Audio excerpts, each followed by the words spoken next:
Welcome to Mad Science Films. I'm James Plumb, filmmaker, sexual astronaut, and as ever, I'm joined by my invincible co-host. Ooh, hello, James Morrissey, another filmmaker from South Wales, aka Angry Jim. Yeah, glad to be back for another show. We're glad to have you back, James.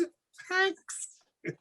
So first up, if you're in the UK and a Prime Video member, please check out our fourth feature film. Just search for Little Monster or click on the link in the show notes below. A zombie film from a couple of years ago. Yes, we like it and we think you might too. Yes, go and view it on Amazon Prime. Yes, and let us have pennies. Pennies, please, for the next one. Pennies for every viewing that you do. Anyway, so if you guys have been watching recently, you'll know that on this show at the moment we're campaigning for forgotten masterpieces of genre cinema, given the beautiful Blu Ray treatment, you know, all the bells and the whistles. So this week was my choice, and I've gone for the horror action hybrid Full Eclipse, directed by Anthony Hickox from 1993.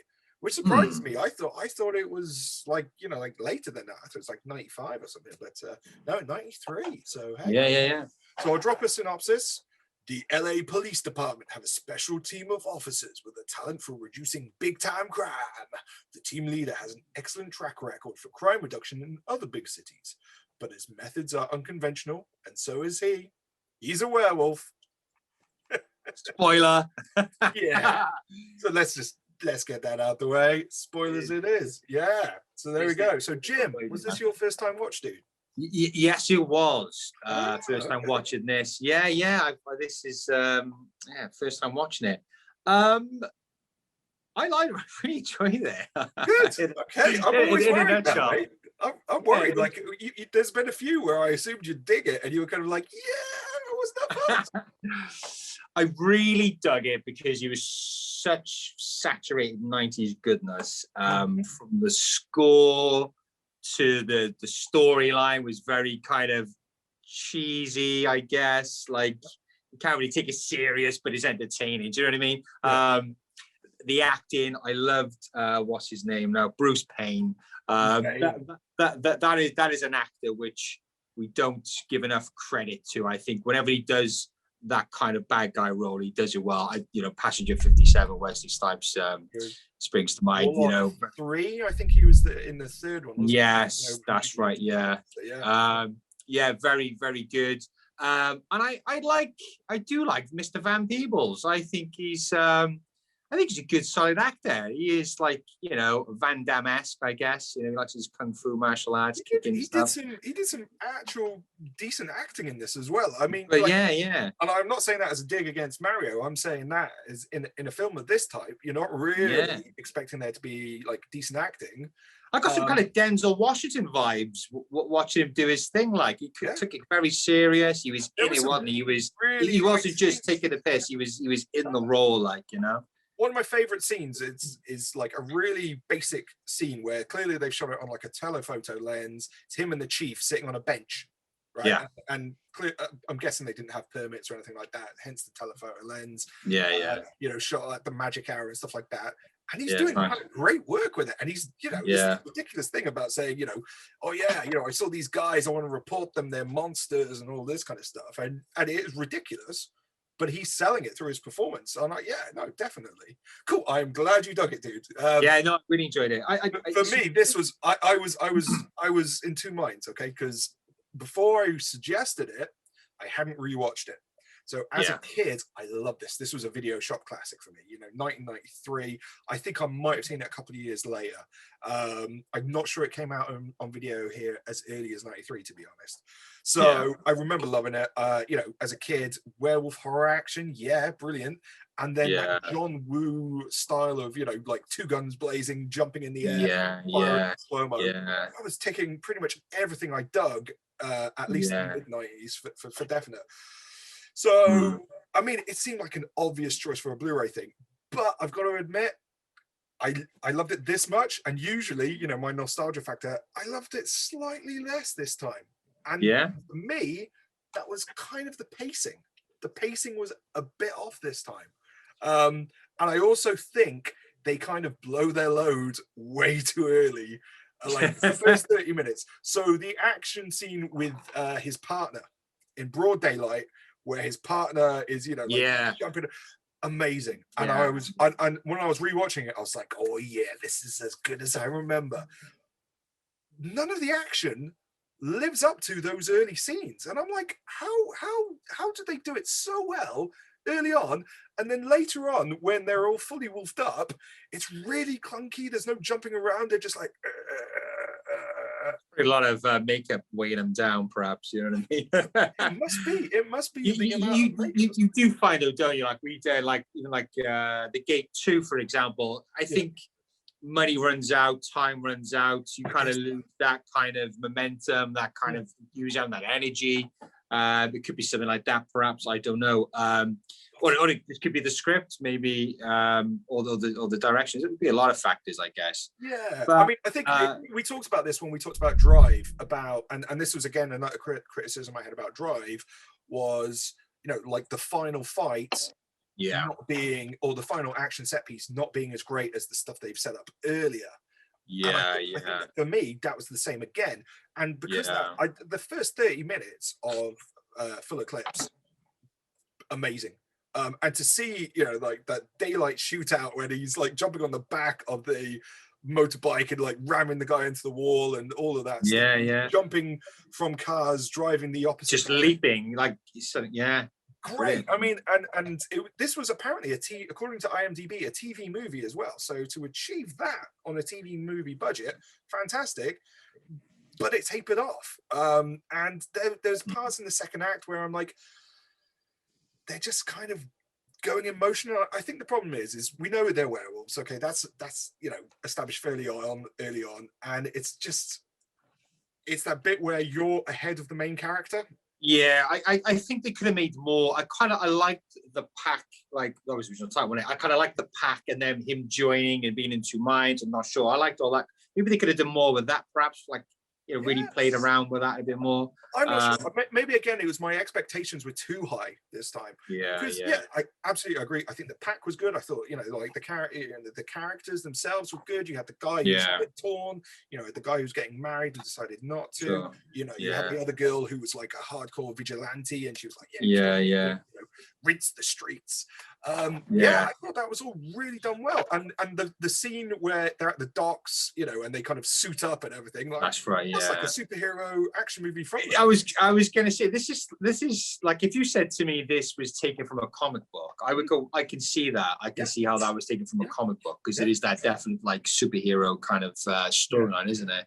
I felt like that pre-Blade era, you know, where they hadn't quite got the effects, they hadn't quite mastered how to do a superhero movie, and they were doing stuff like this in the early 90s, you know, like there was a film by Brian Usna called Faust, and that's like based on like this like indie comic which is like super rough and everything like that. So but I think maybe it was my nostalgia factor actually like playing to its disadvantage this time, in terms of me not digging it as much as I remember digging it as a kid.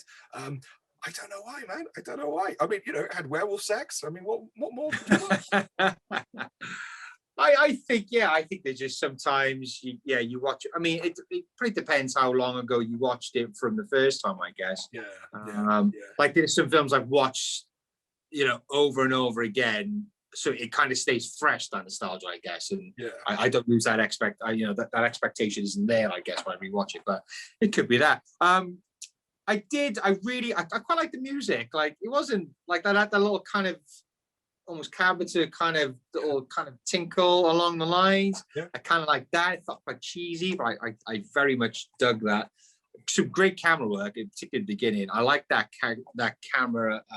It's the car scene right at the beginning of talking, and the camera literally loops from one end, driver's side, all the way around. And for there, that's nice, subtly done. That was really good. So I think a lot of energy in the beginning, a lot of like good execution, like on the ball. I like that kind of almost like Lethal Weapon, two cops. Do you know what I mean? He's about to kind of go his own way and retire or do something else. I kind of like that as well. But it didn't peter out too much for me. I wasn't too like, oh, the pacing is too bad. It's just really cool. Like, it's just a cool idea. Yeah, I mean, it's cool because you're watching it for the first time. For the first time, yeah. Yeah, exactly. And you know, you haven't been a fan of some of the stuff I've recommended in the past, so maybe you're like, oh my god, you've picked something I actually enjoyed this time. I did. No, I did enjoy it. No, I would definitely recommend. Awesome, man. No, I'm glad. Okie dokie. So, what Blu-ray label do you think is best place to put this bad boy out? Well, I got for Shout Factory. There's a good mix of horror and sci-fi on there. You got some good ones like Dark Angel and even Hackers, like 90s kind of sci-fi kind of. I think it could fit there. Arrow, I think, would do a great job as always. Yeah, that's the main ones to stick out for me. They've got a few Werewolf in London. It's an Arrow release as well, so they got a good set of werewolf films. So yeah. Okay. I'm going with 88 films. Again, I just think 90s action kind of stuff, really well placed for doing that kind of stuff. You know, the two guns blazing kind of thing. That'd be my pick.